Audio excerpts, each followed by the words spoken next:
Welcome to the Emotional Eating Unwrapped podcast. I'm your host, Alana Kessler, an emotional eating and weight loss coach for women looking to fall in love with eating, create healthy attachments with food, and lose weight sustainably.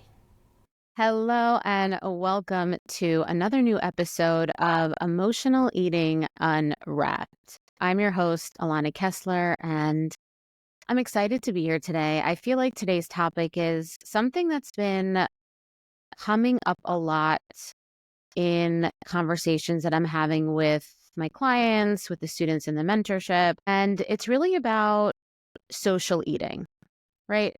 Essentially, it's about how do we make food choices that are aligned with what we truly want to eat, with how we truly feel, right? It's like sometimes we're not necessarily as hungry as the people that we are eating with.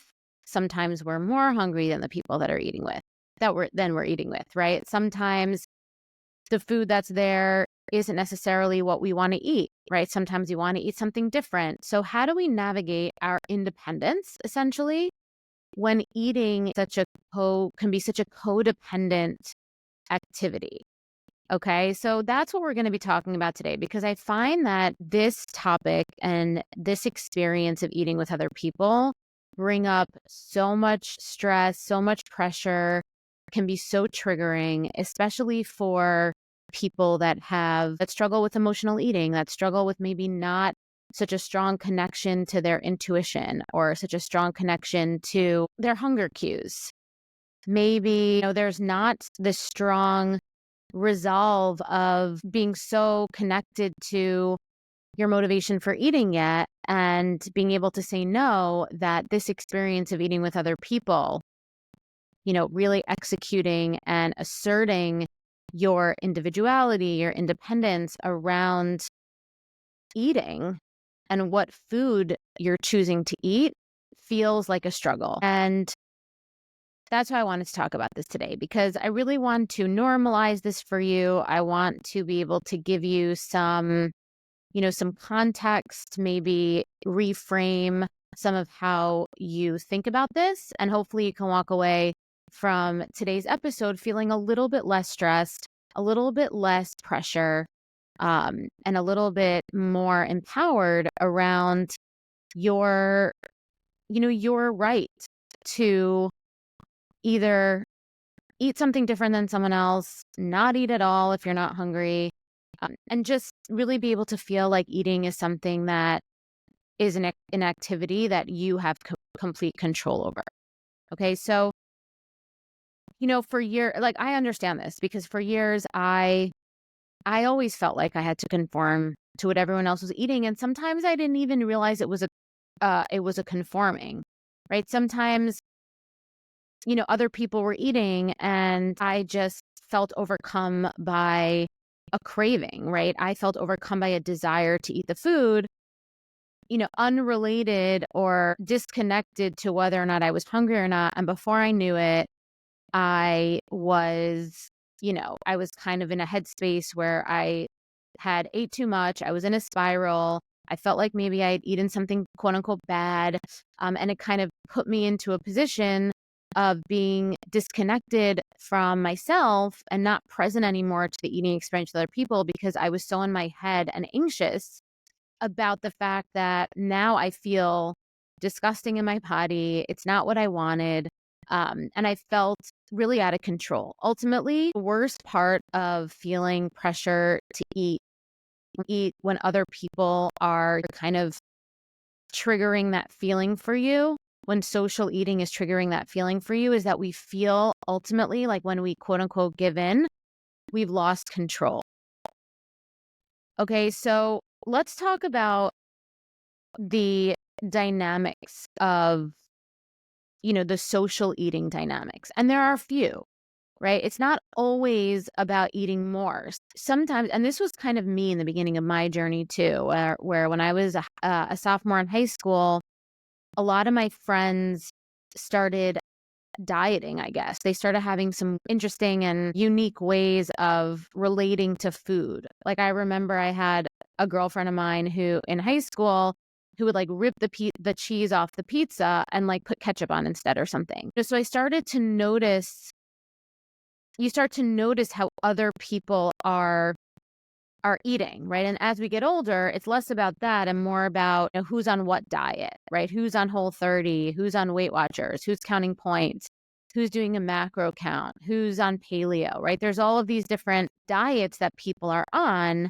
And, you know, you kind of end up feeling like either one, you feel like maybe you should be doing that, or two, if so many people are in an experience with food where they're quote unquote on a diet, you might feel guilt or pressure or eyeballs are on you if you want to maybe have dessert, right? If you want to, you know, maybe have the bread, you want to have a second portion because you're hungry, right? It's like having the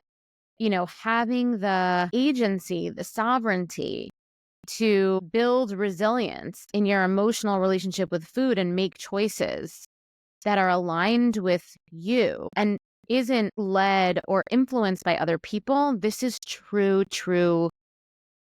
empowerment. Okay. So, you know, I remember, you know, there was that, right? Like there was that dieting when people were on a diet. You know, I would oftentimes, you would feel very weird and guilty eating something that other people were not eating, right? So maybe you would then not eat it. And I think the worst part about that is that I would not eat it because I felt weird eating it. But what would happen is I would kind of have this internal anger that I didn't have it. And then I would go home and I would almost like shame eat it, right? Like I'd almost shame eat it because I didn't let myself eat it to, you know, in the group setting. And I think this can happen when the group setting is in a diet. And I think this could happen when you think the group setting is judging you for having dessert. And so what I want to call out here, or judging you for having some sort of food.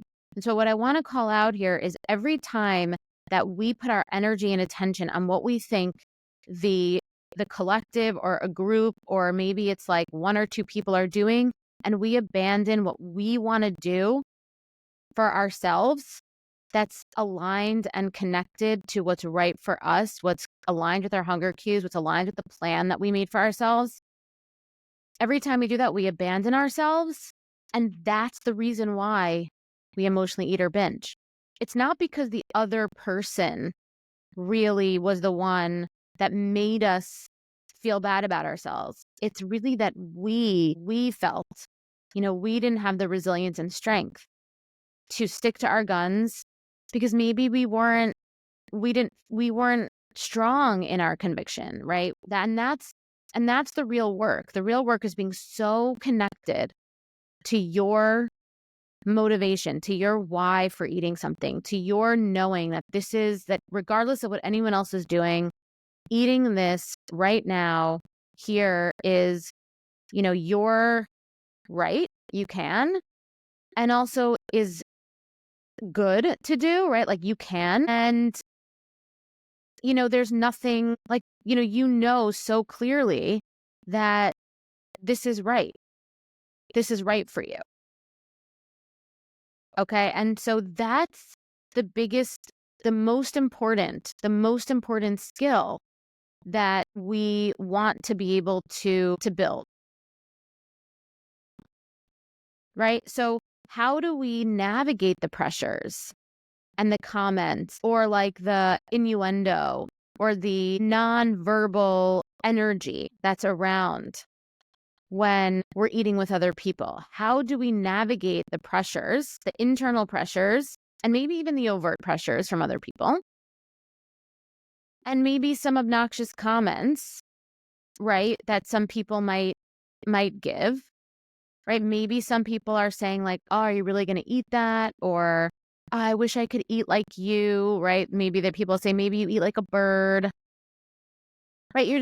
People are just kind of hyper focusing on your eating habits, which, like I said earlier, is a codependent thing because of their own internal experience with food. I remember what it felt like to be stuck in the cycle of emotional eating. I tried every diet out there, counting, tracking, restricting, but nothing ever worked. Food controlled my life, my thoughts, and I constantly felt guilty after eating. But once I learned how to heal the emotional triggers behind my eating and trust my body, everything changed. I stopped obsessing over food, the weight started coming off naturally, and I found real freedom in how I ate and lived. So, I created the Sober Eating year-long mentorship to help other women experience the same transformation. So you can stop battling with food, you can lose weight without deprivation, and you can feel confident in your body again. In this mentorship, you'll have access to my proven nervous system rewiring method. You'll have access to live coaching with me, weekly accountability, and a community of women who truly understand your journey. You'll also have free access to my signature programs, the Emotional Eating Solution and Decoding Permanent Weight Loss, valued at $2,000. And to help you get started, your first month, it's just $33, no strings attached, just a chance to see what's possible for you. Click the link in the show notes to explore the mentorship today. You don't have to do this alone. I'll be right there with you every step of the way. So it's easy to be like, that's their problem. But ultimately, we still have to deal with what their problem is making us feel or making you feel internally. So navigating the pressures and comment, the first thing you want to do is reclaim your autonomy around food. Like I said, that means being so attuned to your hunger, your fullness, your preferences, without needing to justify them. Right? It's like you don't need to justify them. We feel like we need to justify things when we are not sure, when we're not connected. So if you realize that when you get, like, I know for myself, when I go to some sort of event or party and everyone is eating and I'm not eating and someone's like, oh, why are you not eating? Oh, you don't eat, I guess you don't eat this stuff. I don't really feel the need to defend myself or justify myself if I know internally that maybe I had a late lunch and I'm just not hungry. Or maybe I knew that the food at this party wasn't going to be anything that I wanted to have, so I made sure I ate before. Nobody needs to know my rationale. I don't need to explain it to anybody else, right? You don't need to justify yourself to anybody. And this type of like total self agency can feel really weird at first because we feel like we owe it to other people to make them comfortable, right? It's like, oh, it's going to be uncomfortable. That's what we feel. But that's not the case. We don't need to make people comfortable. You don't. Okay, your food choices don't need to align with anyone else's. Your decisions to eat or not to eat don't need to make anyone else happy, right? Because at the end of the day, when we go to a party and we're eating, when we go to a party and there's food, we're not going to a party for the food, usually, right? Unless it's on purpose a dinner party about food. We're going to the party to connect, to be social, to see our friends, to be curious, to ask questions, right? To feel that yumminess of connection. Okay, so the food part should be secondary. But for a lot of the world, a lot of people have issues with food, right? And this is sometimes how it shows up. It's in their judgment, their comments. Most of these people wouldn't even self-identify as having issues with food, but they often do. So one of the biggest shifts for me was learning to set boundaries with also this compassion. Because in the beginning, I definitely justified myself. Then I got annoyed and mad and I had attitude. But I think that what happened was that over time, I learned to have compassion for the other people's own relationship with food that's probably complicated, while also having boundaries, right? So I don't need to defend, because defending or justifying takes me out of my center and makes me tired, right? Justifying makes people tired. It kind of takes you out of your power. So when people would say something to me, I would redirect it gently and firmly. I'd say something like, "Oh, they'd be like, how come you're not eating? How come you're not eating this?" I'd be like, "Oh, I'm focusing on I'm focusing on my own way of eating right now." Or I'd be like, "Yeah, I'm just not hungry at the moment. Like, but what else is going on?" It's a simple way to honor your boundaries while keeping the focus on connection and, you know, on connection, and really just enjoying the experience of being with people, rather than this negative kind of comparison thing where people are like, "Well, what are you eating? Well, what am I eating? Well, if you're not eating that, then it's like, what does that say about me?" And you feeling like, if I don't eat this, what are they going to say about me? Right? Our eating habits should not reflect our identities. Okay.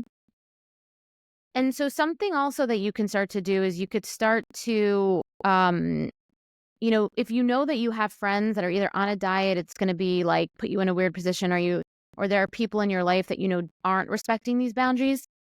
You can also suggest doing non-food related activities when you hang out with them, right? Just so you can maybe take the focus a little bit away from the food, right?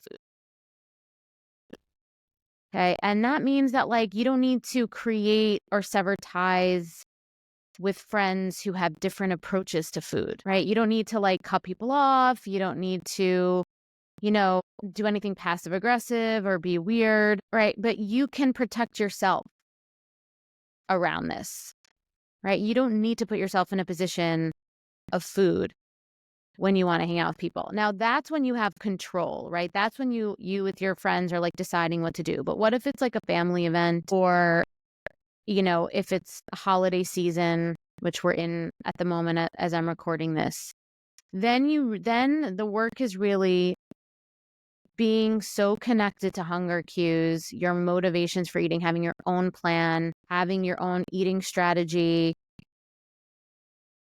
making food something that you're deeply connected to, and eating something you're deeply connected to, and it's not really going to be influenced by the people around you. That is the work that you want to do, that you're so attuned to your own strategy for eating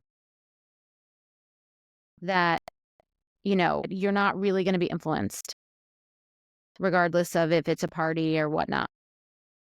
It's family or people's comments. That's the work that I help clients and students with in my programs. So if that sounds interesting to you, then definitely join the mentorship, because a link will be in the show notes. If you're interested, you could take a look. But that is the work that we do. Okay. And so, the other thing you want to think about is, if you do have a friend or family members that they consistently create an energy within your nervous system that creates insecurity, that creates anxiety.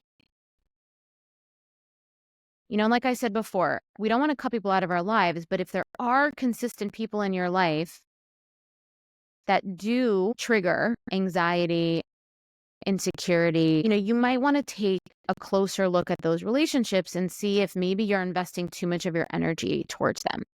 Even if they're family, even if it's a friend that you considered a good friend, you want to really take a deeper look, because you want to have friends that are having their own experience with food too, but they can respect your boundaries. They don't need you to eat a certain way to make them feel good. Right? That's codependent. That's not healthy. You want friends to understand that they might be having their own experience with food, but they want you to celebrate your experience with food. They want you to listen to your body. Right? They want you to feel comfortable. They're not like judging you in any way. They're not connecting your identity around, your eating habits, right? They're not making your eating habits such a big deal, okay? But you'll be surprised because as you start to show up with this type of autonomy and agency with your eating habits, you're going to inspire people. A lot of people get stuck in diets and this contracted attitude about eating because they don't have a model of somebody who is coming at it from this like intuitive, sovereign place, right? Where you are, nothing is off limits, but you're also not going to eat when you're not hungry, right? It's foreign to people to lead themselves this way with eating. And that's why this ends up being very inspiring for people, right? Because they'll see like you're not, they're trying to pigeonhole you into something, but they'll see over time that that's not, they can't pigeonhole you, right? Because they'll be like, oh, I thought you didn't eat cake. Oh, I thought you didn't do this. Last time I saw you, you weren't eating this. Oh, now you're eating this? It's like, babe, dude, like, no, it's not black and white like this. It's like I make eating decisions based on something else other than what's right or wrong, what's allowed or not allowed. Like that's this, I have my own approach. And then they'll start to be curious about your approach and, people that you'll quiet the dissenters. So ultimately building resilience in your emotional relationship with food means recognizing when your choices are being influenced by others versus when they truly feel good to you. So it's about reconnecting, having a really strong connection to your hunger cues, your preferences, your values, no matter what's happening around you.